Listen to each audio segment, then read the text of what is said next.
আমার প্রিয় ও স্নেহের 2026 সালের নতুন বছরের ক্লাস 8-এর ছাত্রছাত্রী বন্ধুরা, আশা করি তোমার সবাই ভালো আছো।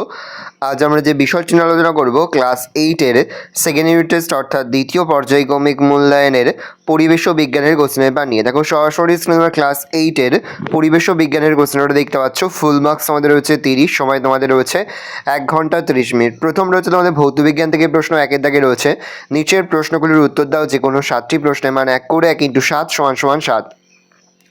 সাধারণ জলের থেকে লবণ মিশ্রিত জলের স্ফুটনাঙ্ক কম বেশি একই, কোনোটি নয় বেশি। জলে অ্যামোনিয়াম ক্লোরাইড দ্রবীভূত করলে যে বিক্রিয়া ঘটে সেটি হলো তাপগ্রাহী ভৌত পরিবর্তন। প্রকৃতিতে ঊর্ধ্বাকাশে এবং ভূপৃষ্ঠের মধ্যে বিভব পার্থক্য বজায় রাখে বজ্রপাত। গলিত সোডিয়াম ক্লোরাইড যৌগ থেকে যে ধাতুটি নিষ্কাশন করা সম্ভব নয় সেটি হলো সোডিয়াম। কোনো মৌলের সঙ্গে অক্সিজেন যুক্ত হওয়ার বিক্রিয়া হলো জারণ। 1 ক্যালোরি = 4.2 জুল। প্রদত্ত কোনটি তড়িৎ বিশ্লেষ্য? নুন। বজ্রপাত বেশি হয় গ্রীষ্মকালে। লিনতাপ প্রযুক্ত হলে বস্তুর অবস্থান্তর হয়। 2-এর দাগে সত্য মিথ্যা লেখো যে কোনো দুটি। পরিবহন প্রক্রিয়ায় তাপ সঞ্চালনের সময় মাধ্যমের কণার স্থানচ্যুতি ঘটে না। সত্য। জারক দ্রাব্য সর্বদা অন্যকে বিজারিত করে নিচে জারিত হয়। মিথ্যা। বজ্রপাতের সময়ে উঁচু গাছের নিচে থাকা উচিত। মিথ্যা। NH4ClA জল দিলে তাপ উৎপন্ন হয়। মিথ্যা। 3-এর দাগে নিচের প্রশ্নগুলির সংক্ষিপ্ত উত্তর দাও যে কোনো 5টি। মূর্ছের সংকেত লেখো। Fe2O3NH2O। শূন্যস্থান পূরণ করো। ব্যাটারির ধনাত্মক প্রান্তের সঙ্গে যুক্ত তড়িৎদ্রাবটি ড্যাশ হলো ড্যাশ, উত্তর হবে অ্যানোড। সোনার প্রলেপ দিতে হলে তড়িৎ বিশ্লেষ্য পদার্থরূপে কী ব্যবহার করবে? পটাশিয়াম অ্যারোট্রাইসায়ানাইড। তড়িৎ লেপনের উদ্দেশ্য কি? সৌন্দর্য বৃদ্ধি। তাপমোচী বিক্রিয়ার উদাহরণ দাও। কয়লা দহন। তড়িৎ বিশ্লেষণে কোন শক্তি রূপান্তরিত হয়? তড়িৎ শক্তি রাসায়নিক শক্তিতে। জারণ ও বিজারণ বিক্রিয়ার একটি প্রাকৃতিক উদাহরণ দাও। লোহায় মূর্ছে পড়া। তড়িৎ বিশ্লেষণে কী জাতীয় তড়িৎ ব্যবহার করা হয়? ডিসি। 4-এর দাগে নিচের প্রশ্নগুলির একটি বা দুটি বাক্যে উত্তর দাও। প্রশ্নের মান 2 করে 2 × 6 = 12। লিনতাপ কাকে বলে? উষ্ণতা স্থির রেখে একক ভরের কোনো পদার্থে শুধু অবস্থার পরিবর্তনের জন্য যে পরিমাণ তাপ প্রয়োগ বা নিষ্কাশন করতে হয় সেই পরিমাণ তাপকে ওই পদার্থের ওই অবস্থার পরিবর্তনের লিনতাপ বলে।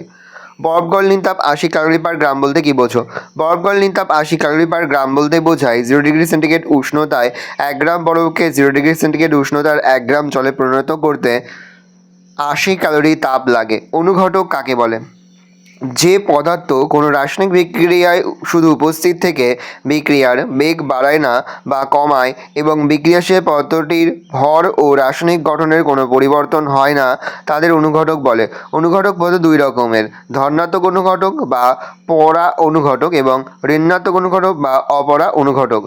প্রস্রাবাগারে অ্যামোনিয়ার ঝাঁঝালো গন্ধ পাওয়া যায় কেন? প্রস্রাবাগারে আমরা যে মূত্র ত্যাগ করি তাতে ইউরিয়া থাকে। নর্দমার জীবাণুরা প্রস্রাবাগারে ইউরিয়া ভেঙে অ্যামোনিয়া, যার জলীয় দ্রবণ ক্ষারীয়, তাই প্রস্রাবাগারে অ্যামোনিয়ার ঝাঁঝালো গন্ধ পাওয়া যায়। তড়িৎ লেপনের উদ্দেশ্য কী? 1. ধাতব পদার্থগুলিকে জলবায়ুর প্রকোপ থেকে রক্ষা করার জন্য তড়িৎ লেপন করা হয়। যেমন লোহার বস্তুকে মরিচার হাত থেকে রক্ষা করার জন্য লোহার বস্তুর উপর নিকেল, টিন প্রভৃতি ধাতুর প্রলেপ দেওয়া হয়। 2. ধাতব পদার্থের সৌন্দর্য বৃদ্ধির জন্য তড়িৎ লেপন করা হয়। যেমন পিতলের গহনার উপর সোনার প্রলেপ দিয়ে তার সৌন্দর্য বৃদ্ধি করা হয়। গ্যালভানাইজেশন কাকে বলে? গ্যালভানাইজড লোহা কি? তড়িৎ লেপন পদ্ধতিতে লোহার জিনিসের ওপর দস্তার প্রলেপ দেওয়াকে গ্যালভানাইজেশন বলে। গ্যালভানাইজেশন করা লোহাকে বলে গ্যালভানাইজড লোহা। তড়িৎ স্ফুলিঙ্গ কি? বিপরীত জাতীয় তড়িৎ পরস্পর স্পর্শ করিয়ে দ্রুত ছড়িয়ে নিলে যে অগ্নিস্ফুলিঙ্গ সৃষ্টি হয় তাকে তড়িৎ স্ফুলিঙ্গ বলে। 5-এর দাগে নিচের প্রশ্নগুলির উত্তর দাও যে কোনো 3টি। প্রশ্নের মান 3 করে 3 × 3 = 6।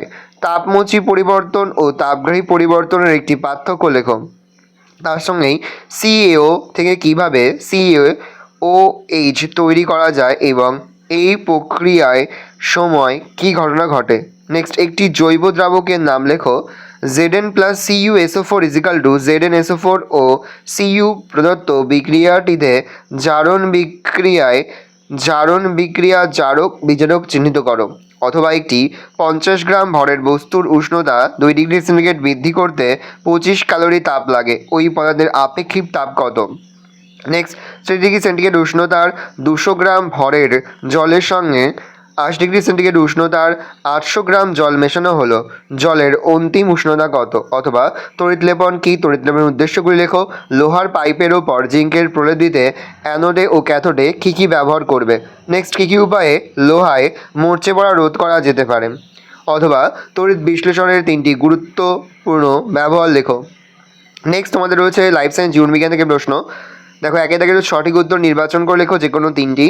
কন্দ জাতীয় ফসলের উদাহরণ হলো আদা, বিন, ধান, মটর। আদা প্রদত্ত কোন রোগটি রক্ত সঞ্চালনের মাধ্যমে সংক্রামিত হয়?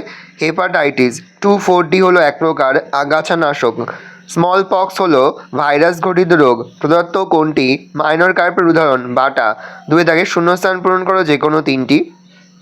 ডাল জাতীয় গাছের মূলের অর্বুদে ড্যাশ নামক এক ধরনের মিথজীবী ব্যাকটেরিয়া থাকে, রাইজোবিয়াম। ড্যাশ মেশিনের সাহায্যে ফসল তোলা, মাড়াই এবং ঝাড়াই সবই করা যায়, কম্বাইন হারভেস্টার। ড্যাশ ইঞ্জেকশন দেওয়ার ফলে স্ত্রী মাছ ডিম আর পুরুষ মাছ শুক্রাণু নিঃসরণ করে, পিটুইটারি নির্যাস। ডিমপোনা থেকে ধানিপোনা ড্যাশ পুকুরে তৈরি করা হয়, আতুর। ডেঙ্গি রোগের জীবাণুর নাম ফ্লাভিভাইরাস। আম গাছ চাষের প্রাথমিক বিধিতে ড্যাশ সার প্রয়োগ করা হয়, ইউরিয়া। 3 থাকে একটি বাক্যে নিচের প্রশ্নগুলির উত্তর দাও যে কোনো 4টি। নাইট্রোজেন ঘটিত একটি অজৈব সারের নাম লেখো, অ্যামোনিয়া সালফেট। একটি সিটার মুরগির নাম লেখো, বার্মা। একটি প্রোটোজোয়া দ্বারা আক্রান্ত রোগের নাম লেখো, ম্যালেরিয়া। এনপিকের পুরো নাম নাইট্রোজেন, ফসফরাস এবং পটাশিয়াম। ডায়রিয়া রোগের জন্য দায়ী কোন ভাইরাস? রোটা। নিচের প্রশ্নগুলির একটি বাক্যে উত্তর দাও। প্রশ্নের মান 2। এগ্রিকালচার কাকে বলে? খারিফ শস্য কাকে বলে? বিজ্ঞানের যে বিশেষ শাখায় খাদ্য উৎপাদন, খাদ্য সংগ্রহ ইত্যাদি বিষয় নিয়ে আলোচনা ও গবেষণা করা হয় তাকে এগ্রিকালচার বলে। যে সকল ফসল বা শস্য বর্ষা ঋতুতে চাষ করা হয় এবং শীতের প্রারম্ভে ফসল তোলা হয় তাদের খারিফ শস্য বলে, যেমন ধান, ভুট্টা, তুলো ইত্যাদি। কার্প কি?